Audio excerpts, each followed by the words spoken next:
Hi guys, today I got a message from one of our subscribers. Ito, tara samahan niyo akong basahin natin.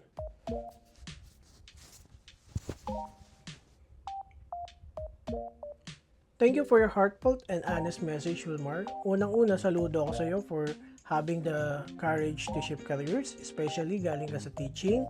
That takes real bravery and determination. And even without a formal IT degree, what matters most is your skill and the real projects that you can deliver.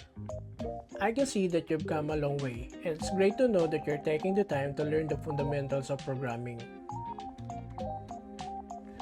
Marami rin nagtatanong sa akin kung paano mag-shift sa tech career, so you're definitely not alone. But here's my advice to you. First, build your portfolio. Kahit wala ka pa sa software development industry, you can start creating real-world projects. Start small, like building static website or CRUD.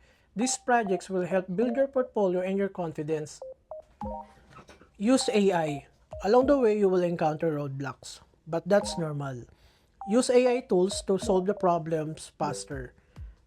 But make sure you understand how the solutions work. Try and try until you succeed.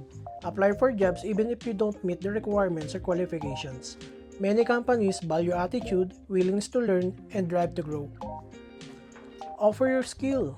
If possible, offer your web development services to your friends or small businesses. Kahit simple website lang with registration, okay na yan. Ang mahalaga, ma-feel mo kung paano ginagawa isang proyekto sa real world. And lastly, your dream is valid. Keep pushing it.